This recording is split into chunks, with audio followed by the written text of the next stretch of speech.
नमस्कार। आज हम जरा गहराई से बात करेंगे मध्य पूर्व के हालिया तनाव पर, खासतौर पर जो इजराइल, ईरान और अमेरिका के बीच चल रहा है। जी। हमारे पास जो खबरें हैं, जो जानकारी है, वो बताती है कि ये टकराव कैसे शुरू हुआ, क्या क्या अहम मोड़ आए इसमें, और दुनिया पर इसका क्या असर पड़ रहा है। बिल्कुल। और कोशिश यही रहेगी कि ये जो उलझी हुई सी घटनाएं हैं, इनको थोड़ा आसान शब्दों में समझें। मतलब ये सिलसिला कैसे आगे बढ़ा, अभी फौरी तौर पर क्या नतीजे दिख रहे हैं और आगे क्या हो सकता है। हाँ, ये सब कुछ तेजी से बदला जब 13 जून 2025 के आसपास वो इजराइल का ऑपरेशन राइजिंग लायन हुआ। हाँ, ये तो बहुत बड़ा हवाई हमला था इजराइल का। सुनने में आया है कि 100 से भी ज्यादा ईरानी परमाणु और फौजी ठिकानों को निशाना बनाया गया। जी हाँ। तेहरान, इस्फहान, नतंज, ये बड़े शहर खास निशाने पर थे। मतलब ये कोई छोटी बात तो नहीं थी। सही कहा। ये हमला एक तरह से ईरान के परमाणु कार्यक्रम और उनकी मिलिट्री क्षमता को सीधी चुनौती थी।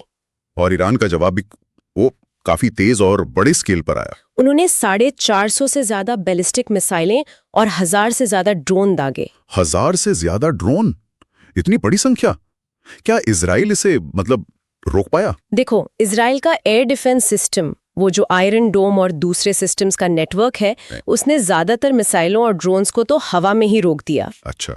लेकिन फिर भी कुछ मिसाइलें गिरी, और दुखद बात यह है कि उनसे करीब 24 आम लोगों की मौत भी हुई और नुकसान भी हुआ। तो ये दिखाता है कि इतना बड़ा हमला हो तो पूरी तरह रोकना कितना मुश्किल है, चाहे आपका डिफेंस कितना भी मजबूत क्यों ना हो। सही बात है। और फिर अमेरिका भी इसमें कूद पड़ा। ये कब और कैसे हुआ? हाँ, बात यही नहीं रुकी। 22 जून को अमेरिका ने ईरान के 3 अहम परमाणु ठिकानों पर हमला किया। 3 ठिकानों पर? कौन कौन से? फर्डो, नतांज और इस्फहान।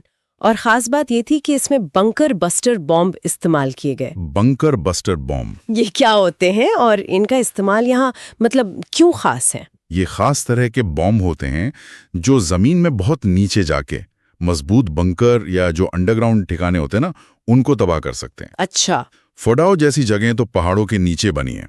तो इन बमों का इस्तेमाल ये दिखाता है कि अमेरिका सिर्फ ऊपर का नुकसान नहीं चाहता था, वो ईरान के परमाणु कार्यक्रम के उन हिस्सों को निशाना बना रहा था जो सबसे ज्यादा महफूज माने जाते हैं। तो ये एक बड़ा कदम था। ओके, मतलब अमेरिका सीधे तौर पर ईरान की जो न्यूक्लियर कैपेबिलिटी है उसको कमजोर करना चाहता था। बिल्कुल। तो ईरान ने इस पर क्या किया फिर? उनका क्या रिएक्शन था? अमेरिकी हमले के बाद ईरान ने फिर जवाबी कार्रवाई की। इस बार फिर से इजराइल पर 40 से ज्यादा मिसाइलें दागीं। फिर से? हाँ। टेल अवीव जैसे शहरों में इमारतों को नुकसान हुआ। हाँ। और करीब 23 लोग घायल भी हुए। लेकिन इससे भी ज्यादा जो चिंता वाली बात है वो ये कि ईरान ने हॉर्मुज जलडमरू मध्य, स्ट्रेट ऑफ हॉर्मुज, उसको बंद करने की धमकी दी है। अरे, ये तो बहुत ही गंभीर मामला है। ये स्ट्रेट ऑफ हॉर्मुज दुनिया के तेल व्यापार के लिए कितना जरूरी है? बेहद जरूरी। आप समझ लो कि दुनिया का करीब 20 से 30% तेल इसी रास्ते से गुजरता है। बाप रे, 20-30%? हाँ, अगर ये रास्ता बंद होता है तो तेल की सप्लाई में भारी रुकावट आएगी। अंदाजा ये है कि तेल की कीमतें 100 से $150 प्रति बैरल तक भी जा सकती है। ओह। इसका सीधा असर पूरी दुनिया की इकोनॉमी पर, महंगाई पर पड़ेगा। तो एक तरफ ये फौजी कार्रवाई और दूसरी तरफ ये आर्थिक ब्लैकमेल जैसा या धमकी। राजनीतिक तौर पर क्या चल रहा है? नेता लोग क्या कह रहे हैं? माहौल देखो बहुत तनाव वाला है। इजरायली प्रधानमंत्री नेतन्याहू कह रहे हैं कि वो अपने देश की सुरक्षा के लिए ये अभियान जारी रखेंगे, रुकेंगे नहीं। दूसरी तरफ ईरान के सर्वोच्च नेता खामेनेई ने बदला लेने की कसम खाई है। अच्छा। और अगर इंटरनेशनल लेवल पर देखें तो रूस, यूरोपियन यूनियन, UN सब कह रहे हैं कि भाई संयम रखो, बातचीत करो। पर जमीन पर तो फिलहाल टकराव वाली ही स्थिति है। और इस सब का असर सिर्फ इन 3 देशों तक ही तो सीमित नहीं रहेगा, है ना? आसपास के इलाकों पर क्या असर पड़ रहा है? बिल्कुल नहीं। खतरा तो यही है कि ये लड़ाई लेबनान, सीरिया, यमन, इराक, इन सब देशों तक फैल सकती है जहां ईरान के समर्थक गुट एक्टिव हैं। हाँ। और एक मानवीय संकट भी गहरा रहा है। ईरान से करीब 1 लाख लोगों के भागने की खबरें आ रही हैं। इंटरनेट बंद है वहां, और आम लोगों के लिए बुनियादी जरूरतें पूरी करना भी मुश्किल हो रहा है। और ये जो अमेरिका सीधे तौर पर शामिल हो गया है और कुछ नेताओं के बयान भी आ रहे हैं, जैसे ईरान में रिजीम चेंज टाइप की बातें, इनसे हालात और बिगड़ने का डर नहीं है? हाँ, ऐसे बयानों से तनाव तो और बढ़ ही सकता है। देखो, अब सवाल कई सारे हैं।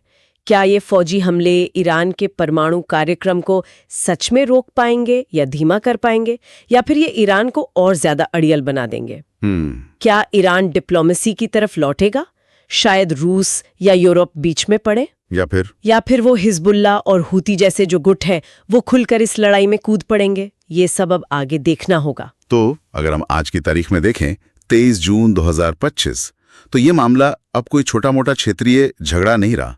ये तो इजराइल, ईरान और अमेरिका के बीच एक सीधा टकराव बन गया है। वो न्यूक्लियर वॉर वाली नौबत तो नहीं आई है, भगवान का शुक्र है, लेकिन खतरा तो बहुत बढ़ गया है। सही कहा। ग्लोबल तेल सप्लाई, पूरे मिडिल ईस्ट की स्थिरता और लाखों लोगों की जिंदगी सब दांव पर लगे हैं। अब सब कुछ इसी पर टिका है कि क्या ये देश डिप्लोमेसी मतलब बातचीत का रास्ता चुनते हैं, या फिर ये टकराव और भी बड़ा रूप लेता है। वाकई हालात बहुत नाजुक हैं। अच्छा, जाते जाते एक सवाल है सोचने के लिए सबके लिए कि अगर ईरान अपने प्रॉक्सी गुटों को, जैसे लेबनान में हिजबुल्ला है या यमन में हूती हैं, उनको पूरी तरह से, पूरी ताकत से इस लड़ाई में झोंक देता है, तो ये पहले से इतना अस्थिर जो क्षेत्र है उसमें किस तरह की नई और अनसोची